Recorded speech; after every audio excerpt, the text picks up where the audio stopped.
Tem folhas e mais folhas, quase que um caderninho cheio de fórmulas de geometria espacial. É o volume da pirâmide, o volume do prisma, o volume do prisma pentagonal, o volume do cilindro, a área total do prisma hexagonal. Você pode rasgar tudo isso, que agora você vai aprender como entender essas fórmulas, como entender os sólidos geométricos e acertar as questões do Enem de forma rápida. Porque ficar decorando, gente, a gente perde o tempo decorando, a gente fica com medo de esquecer a fórmula na hora da prova e a gente esquece a fórmula na hora da prova. Porque é muita coisa na nossa cabeça, a gente pensa, será que eu não tinha que ter dividido por 3? Ah, não, eu esqueci, era para dividir por 2. Então, seus problemas acabaram, fica aqui nesse vídeo que você vai aprender tudo o que você precisa de geometria espacial no Enem.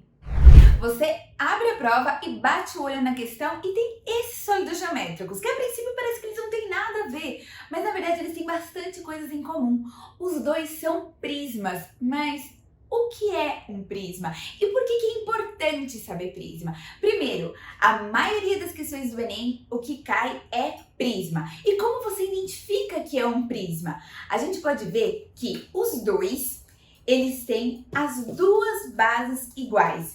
Então, a base de cima e a base de baixo, elas são iguais. Então, aqui eu tenho um círculo e aqui eu tenho exatamente o mesmo círculo. E de uma base à outra, eu tenho retas que ficam perpendiculares à base e elas são retas paralelas. E, na verdade, essa reta, ela é a altura. Ela liga a base de baixo até a base de cima. E no outro sólido, que ele é um pouco diferente, mas na verdade ele continua sendo um prisma, funciona do mesmo jeito. A gente tem aqui a base de baixo, que é um retângulo, a base de cima, que é um retângulo, e entre as bases a gente tem a altura. Então o mais importante é bater o olho na questão. Não importa a situação, problema, o textão que o Enem colocou, a figura ali, o que ele descreveu, é um prisma? Então, como que a gente calcula o volume de um prisma? Vamos lá. Se eu tenho este cilindro aqui, né? E eu quero enchê-lo. O que vai acontecer com esse líquido? Ele vai primeiro preencher toda a base, certo? Ele preenche toda a base e daí, conforme eu for colocando líquido, ele vai subindo uniformemente. Então, ele preenche toda a base e sobe até preencher e chegar e preencher toda a altura. Então, peraí, eu preencho a base e vou subindo até completar a minha altura. Significa o quê? Que o volume de um prisma, ele é a área da base vezes a altura. Então, vai ficar o volume do cilindro, a área da base vezes a altura, o volume do paralelepípedo reto retângulo, a área da base vezes a altura, e o cubo, ele também é um prisma. Por quê? A base de cima é igual à base de baixo. Na verdade, quando a gente fala de cubo, a gente já lembra daquele dado, né? Quando a gente joga um jogo de tabuleiro. E na verdade, todos os lados, eles são iguais, né? O cubo, ele é formado por 6, lembra do dado, quando você joga? O mesmo tamanho do número 1, do 2, do 3, do 4, do 5, do 6, eles são os mesmos. Então, na verdade, o cubo não é nem só as bases, né? Que isso a gente já tem que ficar ligado. Prisma, o que é? É as duas bases iguais. Mas no caso do cubo, todos os lados, né, dele são iguais. Então, de novo, ele é um prisma e o volume dele é calculado por área da base vezes a altura. Então, se eu também quiser preencher este sólido aqui, vai acontecer a mesma coisa. Vai preencher primeiro toda a base e vai subindo conforme a altura. Você fala, tá bom, Nath, já entendi que é a área da base vezes a altura, mas vamos desenvolver isso. Como o cilindro, você bate o olho na figura e já fala, é a área da base vezes a altura. E qual é a área da base do cilindro? Bom, a área da base a gente viu que ela é um círculo. Então você mesmo vai buscar e já vai montar a fórmula, não precisa ficar decorando. A área do círculo, ela é... Vou colocar aqui primeiro a área do círculo. E ela é π vezes r ao quadrado, né? Então, você já chegou na fórmula, só fazendo esse raciocínio. Você não precisa pensar, será que tem que dividir por 2, dividir por 3? Nada disso. É só área da base vezes a altura e a minha área da base é π vezes r ao quadrado. E se fosse um paralelepípedo reto-retângulo? A gente viu um paralelepípedo reto-retângulo, a base dele é um retângulo. Então, de novo, vai ficar área da base vezes a altura. Então, a área da base é a área de um retângulo. E por isso a área do retângulo, ela é base vezes altura, ou comprimento vezes largura, né, da própria base. Então vai ficar comprimento vezes largura vezes a altura. Então a gente de novo concluiu essa fórmula. E no caso do cubo, a área da base é a área de um quadrado vezes a altura. A área do quadrado é lado vezes lado, que no caso a gente pode chamar de aresta, né, que é muito visto nos exercícios. Então vai ficar aresta vezes aresta. Só que a gente sabe que todos os lados do cubo, eles são iguais. Então, na verdade, a altura também vale o mesmo A, né? O mesmo A de aresta. E por isso que você sempre vê, que o volume do cubo, ele é A ao cubo. Ou seja, gente, a gente chegou nessas fórmulas sabendo que são prismas e que, sabendo que eles são prismas, o volume é calculado por área da base vezes a altura e só batendo o olho na figura, eu já sei o que é a área da base de cada um. Cilindro, a área da base é um círculo.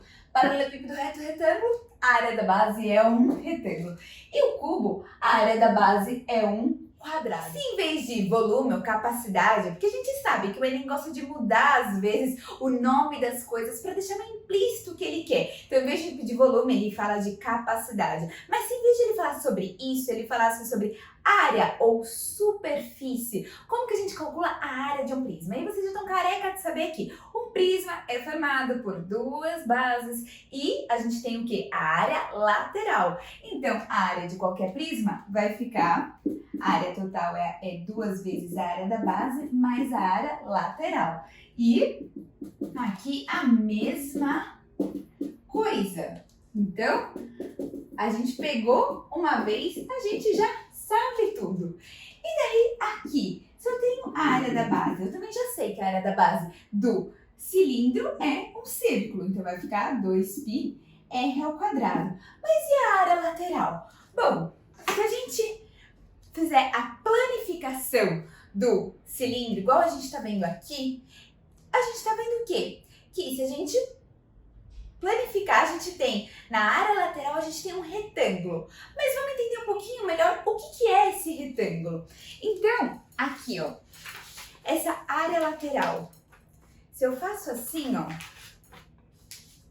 essa folha em branco é exatamente a área lateral. Então, ó, ela tá formando exatamente toda a área lateral.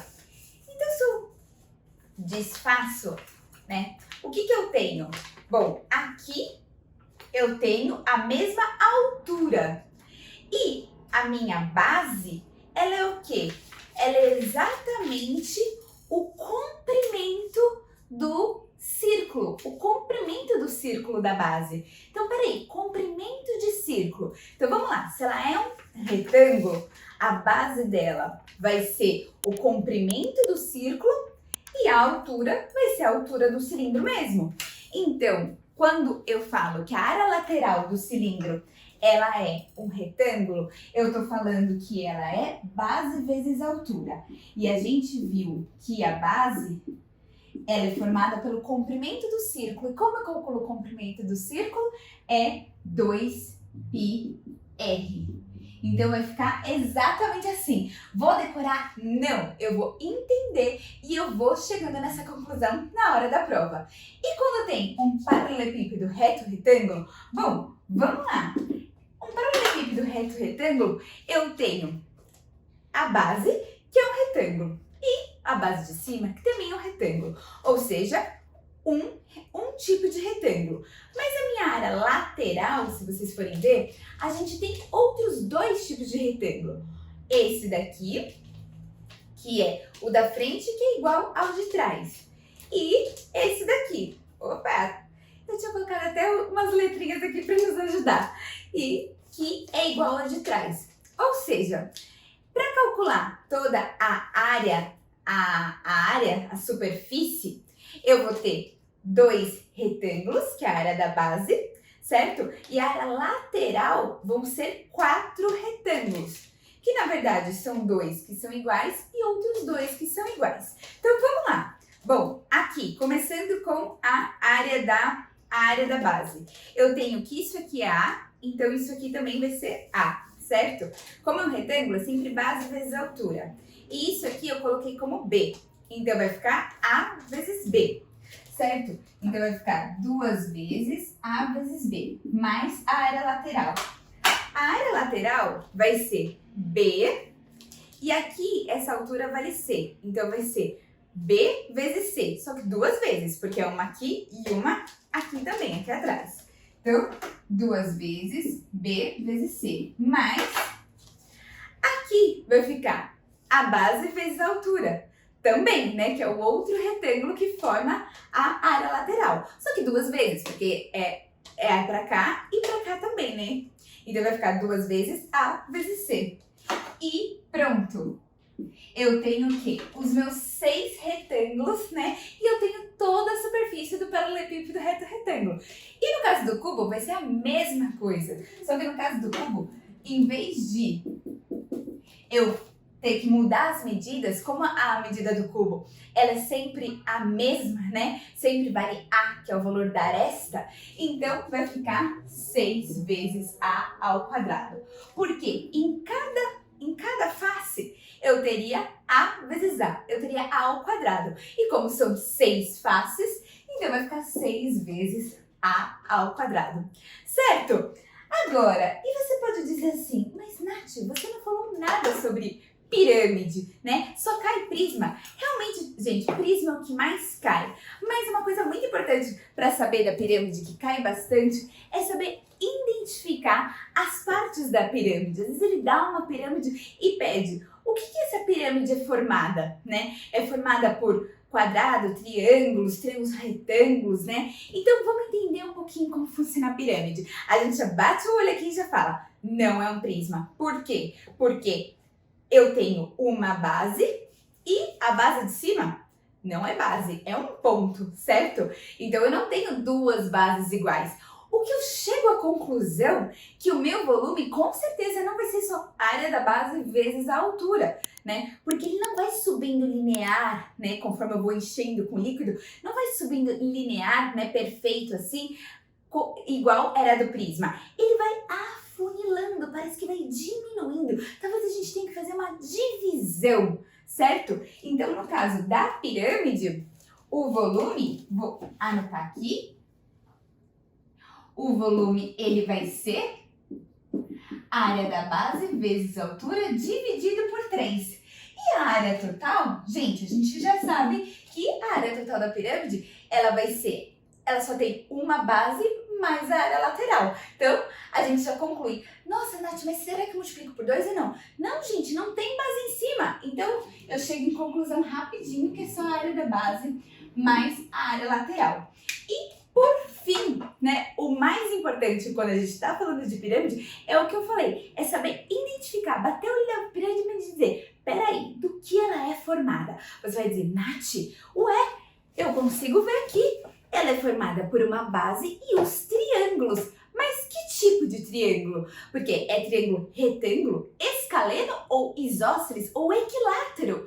E isso cai, gente, para identificar os tipos de figura. E o que a gente tem que saber é, não importa o tipo de base da pirâmide, né? Porque a pirâmide pode ser triangular, quadrangular, hexagonal, pentagonal. O que importa é, sempre a área lateral vai ser formada por triângulos que são isósceles. Porque o triângulo isósceles, ele tem 2 lados iguais. Aqui, este lado é igual a este. Este lado também é igual a este. E eu vejo que os triângulos, eles são iguais. Mas quantos triângulos, Nath? Não precisa decorar. De novo, depende da base. Bom, eu tenho uma pirâmide de base quadrangular, então eu tenho um quadrado que tem 4 lados. Se ele tem 4 lados, eu tenho 4 triângulos isósceles na minha área lateral. Mas e se ele decide passar um serrote na nossa pirâmide? Porque às vezes o exercício ele fala ali que vai ter que fazer uma reforma na pirâmide e passa um serrote. E dá exatamente isso aqui, essa figura aqui, que é o tal do tronco de pirâmide. E a gente percebe, gente, até com a figura, que quando ele passa esse serrote, o que acontece com a nossa figura? A gente fica com uma pirâmide em cima e o tronco de pirâmide embaixo. Vocês já devem ter visto isso quando estavam estudando. E o que muda principalmente? A base do tronco de pirâmide permanece a mesma, mas a área lateral já não é de um triângulo isósceles, porque não vem até aqui em cima, lembra? Ele passou um serrote. Então, a diferença da pirâmide para o tronco de pirâmide é que a pirâmide, a área lateral dela é formada pelo triângulo isósceles. Porém, o tronco de pirâmide, eu passei um serrote.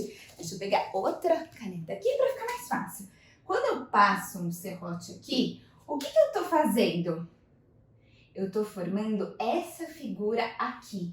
E ela é um trapézio e isósceles, porque tem esses dois lados iguais.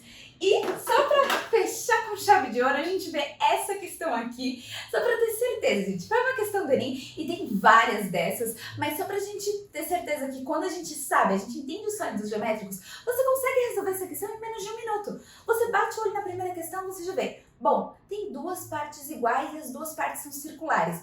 Que figura é essa? Cilindro, certo?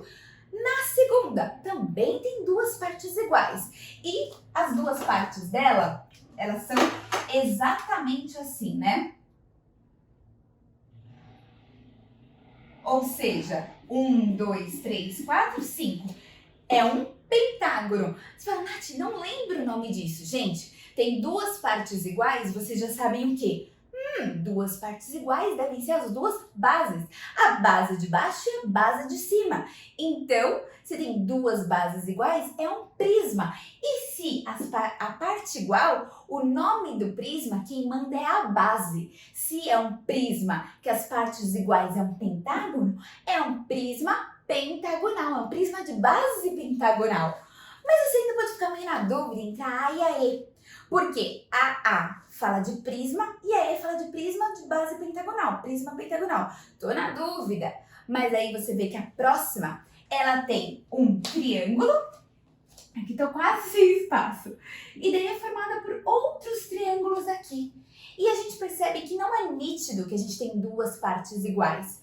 Peraí, será que nesse caso a gente não tem uma pirâmide? Porque o triângulo do meio, ele é a base. E a gente sabe o quê? Bom, se for uma pirâmide triangular, vão subir o quê? 3 triângulos, porque para cada lado eu subo 3 triângulos isósceles. E é exatamente o que vocês têm aí, né? Que tá mostrando na figura, que são um triângulo no meio e outros 3 triângulos. Então, é a pirâmide e por isso é a letra E. É que eu não tô olhando a alternativa. Então, eu fiquei na dúvida, tive que memorizar. São inúmeros exercícios na cabeça, mas uma coisa eu posso te dizer. Se você consegue entender os sólidos geométricos, você já consegue saber as fórmulas com muita facilidade, saber como funcionam os sólidos geométricos, resolver questões e também resolver as questões que precisam identificar as figuras, né, as figuras planas. E isso cai muito no Enem. Então, eu espero que vocês tenham gostado. Não esqueça de clicar em gostei, de curtir, né, de curtir o vídeo, de se inscrever no canal e a gente se vê no próximo vídeo. Tchau, tchau!